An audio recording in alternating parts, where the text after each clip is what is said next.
ऐसा तालाब जिसमें एक इच्छाधारी नागिन कई सालों से छुपी है। इस तालाब के आसपास कई सांपों का है डेरा। कहते हैं ये सभी सांप उस नागिन के इशारों पर उसका हर हुक्म मानते हैं। झारखंड के पुनासी गांव के पास के घने जंगल पर ये तालाब स्थित है। कहते हैं कि गांव के कई लोगों ने अपनी आंखों से इस इच्छाधारी नागिन को देखा है। उन लोगों की माने तो वो नागिन बेहद ही सुंदर है, मानो स्वर्ग की अप्सरा।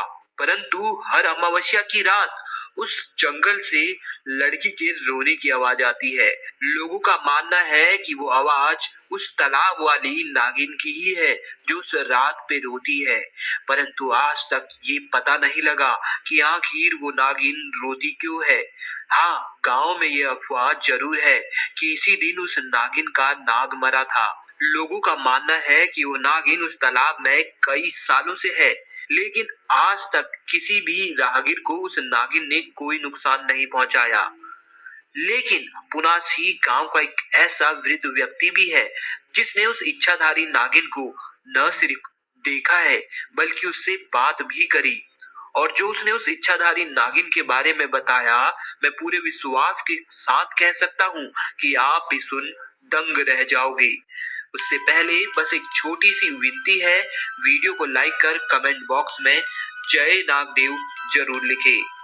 कहा जाता है कि महेश नाम का यह वृद्ध व्यक्ति उस इच्छाधारी नागिन से एक बार मिला था।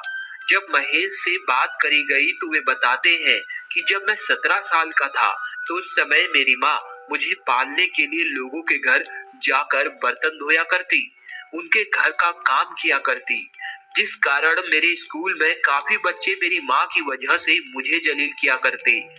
एक दिन गुस्से में मैं अपनी माँ को छोड़ जंगल की ओर भागा। परंतु जैसे जैसे रात होने लगी मुझे उस जंगल में डर लगने लगा। वो रात पूर्णमासी की थी और चांद से इतनी रोशनी हो रही थी कि सब कुछ साफ दिख रहा था। उसी रोशनी में मेरी नजर एक अनोखे दृश्य पर गई। मैंने कुछ दूरी पर ही देखा कि एक चांद की रोशनी पर कुछ सांप मनुष्य का रूप धारण कर रहे हैं।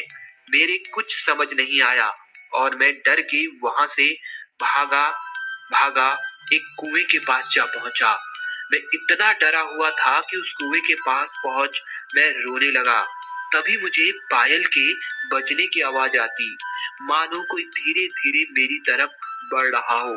तभी मैंने देखा कि मेरे सामने एक सुंदर सी स्त्री खड़ी है। वो मुझे देख बोली, इतने घने जंगल में तुम इतनी रात क्या कर रहे हो और रो क्यों रहे हो?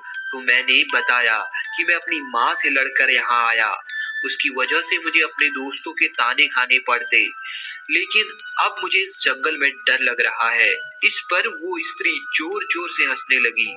फिर उसने मेरे सर पर हाथ रखा और कहा, अच्छा सुनो, हम दोनों रात काटने के लिए एक कहानी सुनते हैं। मैं तुम्हें ये कहानी सुनाती हूँ, इसे ध्यान से सुनना। तुम्हारी तरह ही एक गांव में परवीन नाम का एक लड़का था। वो बताता है कि मेरी माँ की सिर्फ एक ही आंख थी और इसीलिए मैं उनसे बेहद नफरत करता था। वो फुटपाथ पर एक छोटी सी दुकान चलाती थी। उनके साथ होने पर मुझे शर्मिंदगी महसूस होती थी।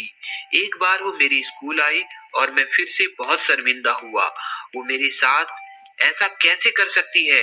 अगले दिन स्कूल में सबने मेरा बहुत मजाक उड़ाया कि तेरी माँ की एक आंख है ही नहीं, अंधा माँ का बेटा। मैं चाहता था मेरी माँ इस दुनिया से गायब हो जाए। मैं उनसे कहता, माँ तुम्हारी दूसरी आंख क्यों नहीं है? तुम्हारी वजह से हर कोई मेरा मजाक उड़ाता है, तुम मर क्यों नहीं जाती? माँ ने कुछ नहीं कहा, पर मैंने उसी पल तय कर लिया कि बड़ा होकर सफल आदमी बनूंगा ताकि मुझे अपनी एक आंख वाली माँ और इस गरीबी से छुटकारा मिल जाए। उसके बाद मैंने मेहनत से पढ़ाई की, माँ को छोड़कर बड़े शहर में आया, यूनिवर्सिटी की डिग्री ली, शादी की, अपना घर खरीदा, बच्चे हुए और मैं एक सफल व्यक्ति बन गया। मुझे अपना नया जीवन इसलिए भी पसंद था क्योंकि यहाँ माँ से जुड़ी कोई भी याद नहीं थी। मेरी खुशियाँ दिन ब दिन बढ़ती जा रही थी।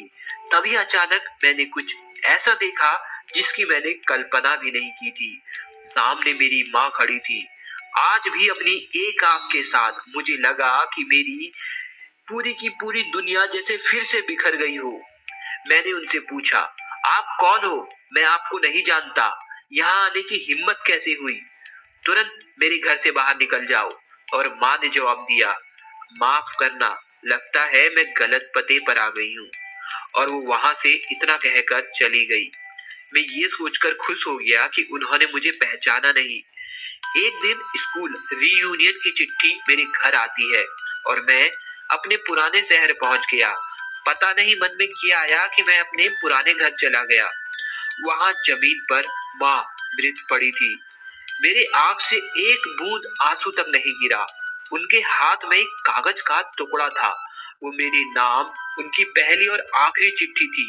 उन्होंने लिखा था, मेरे बेटे, मुझे लगता है मैंने अपनी जिंदगी जी ली है। मैं अब तुम्हारे घर कभी नहीं आऊंगी। पर क्या यह आशा करना कि तुम कभी कभार मुझसे मिलने आ जाओ गलत है? मुझे तुम्हारी बहुत याद आती है। मुझे माफ करना कि मेरी एक आंख की वजह से तुम्हें पूरी जिंदगी शर्मिंदगी झेलनी पड़ी।